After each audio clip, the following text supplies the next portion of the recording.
गाजीपुर जनपद के पूर्व सांसद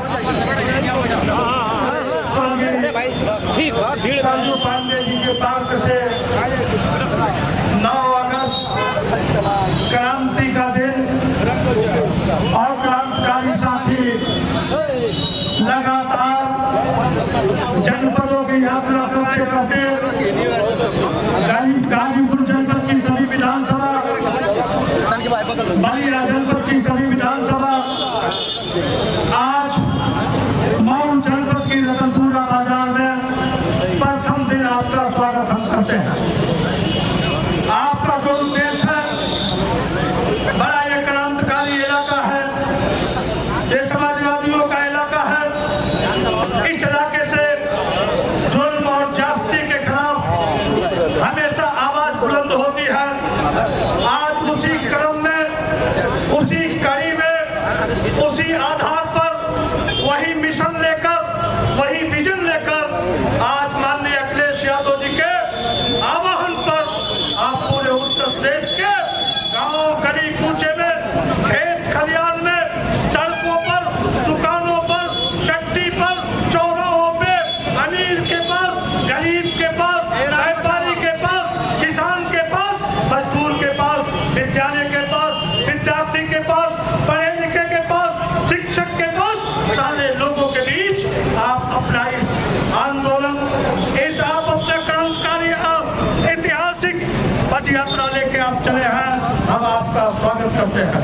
रतनपुरा बाजार के साथियों, यह हमारी क्षणिक भीड़ आपको जरूर दिखाई दे रही है, मगर हम लोग नदौली चट्टी से कोई गांव नहीं, कोई घर नहीं, और लगातार इसी तरह चलते हुए आज हल्दरपुर में जाके हम लोग रुकने का काम करेंगे।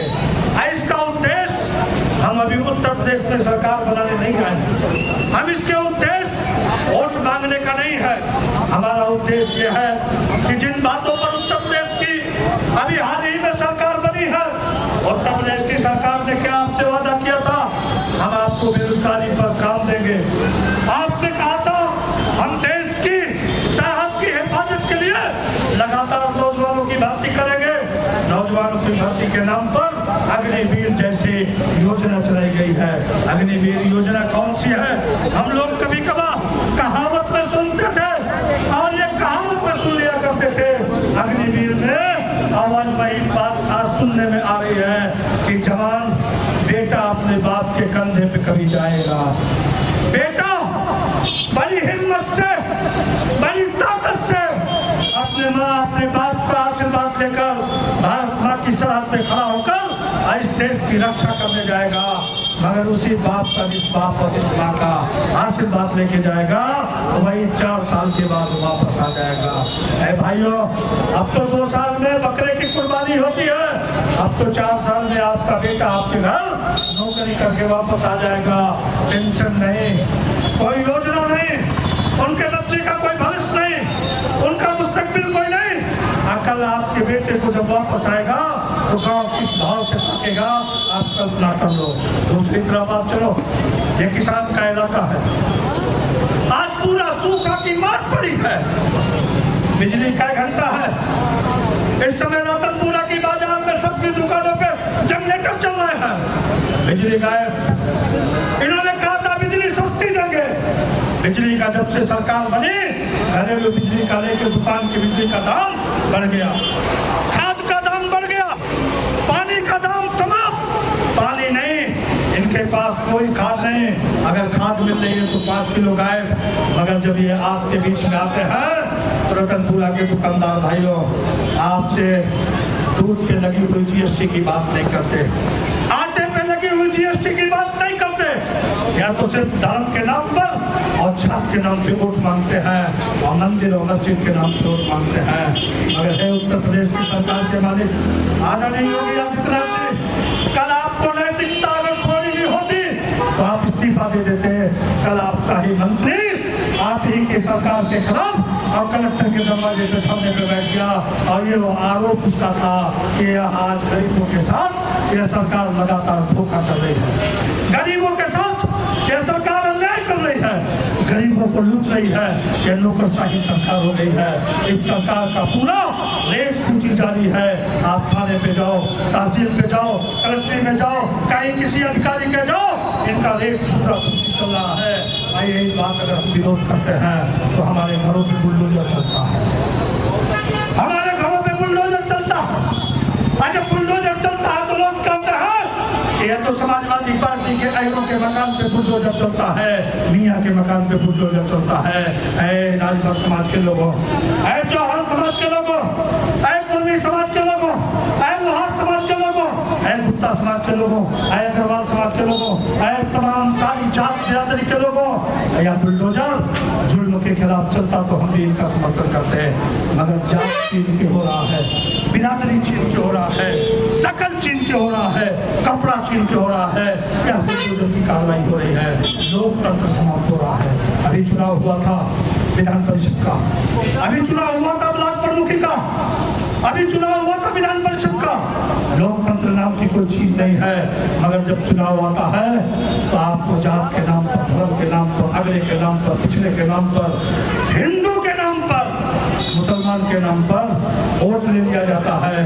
और उसके बाद क्या बोला जाता है, हिंदू भाइयों देश खतरे में है। जिसका ही सब कुछ हो गया, भारत का राष्ट्रपति से लेकर चीफ जस्टिस से लेकर प्रधानमंत्री से लेकर तमाम राज्यों में मुख्यमंत्री से लेकर गांव की जिला पंचायत से लेकर और सब कुछ होने के बाद तुम कहते हो कि हिंदू भाइयों अगर इस बार नहीं जीतोगे, आप मोदी जी चले जाएंगे तो देश खतरे में पड़ जाएगा, देश खतरे में पड़ जाएगा। जात बिल्कुल जाए बोलते हो। ये चुनाव आ रहा है। पिछला भारत सरकार का जब चुनाव आया था तो आप याद करो, पुलवामा की घटना हुई थी और पूरा देश उन शहीदों को नमन करने के लिए सड़कों पर निकला था। मगर हमने जात नहीं छीन के नमन किया था, हमने इस देश के लोगों जो 42 लोग शहीद हुए थे उनका हम सभी जात अपने राजनीतिक दलों का बंधन तोड़ के आगे निकल गए थे। मगर वोट आपने किस पर मांगा, पुलवामा की शहीदों का। रतनपुरा बाजार के लोगों, पुलवामा में शहीद तो हुए, आज भी उनको न्याय नहीं मिला, आज भी उनकी विधवा तड़प रही है, आज भी उनको न्याय नहीं मिला। मगर भारत के प्रधानमंत्री जी आपको खुशी जरूर मिल गई। उसी तरह आज फिर हिंदुस्तान पाकिस्तान का मैच हो गया। यह मैच भी षड्यंत्र था, मैच भी षड्यंत्र था। इस मैच के पीछे, इस मैच के पीछे एक ही षड्यंत्र था कि जात का कोई नंगा नाच शुरू हो जाए, धर्म का हार मिल जाए, ताकि हम भारत की फिर दिल्ली की जब कुर्सी के लिए 24 में आवे तो हम आपको फिर एक बार देश के शहीदों के नाम पे वोट मांगे। जब वोट मांगने आएंगे तो 100 दिन में काला धन वापस आ रहा था, 5 साल बीत गया, 8 साल होने जा रहा है। दाऊद इब्राहिम पकड़ के आ रहा था, दाऊद इब्राहिम इनकी गोद में खेल रहा है। देश की सुरक्षा खतरे में थी, देश चल रहा है, भारत खतरे में था। भारत माँ सीना तान के चल रही है, भारत माँ की बेटी बहन की अजमत खतरे में थी। आज बेटी सुरक्षित, भारतीय जनता पार्टी के थानों में बेटी असुरक्षित, पुलिस की वर्दी में बेटियों की आबरू, और राजनीतिक कार्यकर्ता तुम्हारे भारतीय जनता पार्टी के उनके आज उनका विसर्जन करने की अगर कोई बात हो रही है तो आज हमारे उत्तर प्रदेश में हो रही है। अभी जो रिकॉर्ड आया है ये अभिषेक यादव का, धर्म प्रकाश यादव का, ये कुल्लू सिंह का रिकॉर्ड नहीं आया। जो रिकॉर्ड आया है कि उत्तर प्रदेश में अपराध का गिराफ पड़ा है, बलात्कार बढ़ा है, बेटियों की अजमत लूटी गई है। अगर यह रिकॉर्ड भारतीय जनता पार्टी के लोगों, तुम्हारी यही सरकार दिल्ली में है और तुम्हारी सरकार उत्तर प्रदेश में है और तुम्हारी यही सरकार में आया है, इस देश में अपराध बढ़ गया है। अब हम लोग भाषण दे रहे हैं तो अभी हम लोग जब जाएंगे तो आप क्या बोलेंगे कुछ साथी, रंग का दुकानिया ऐसे में बंद हका हो, हमारी दुकान नहीं बंद है। हे गरीब लोगों,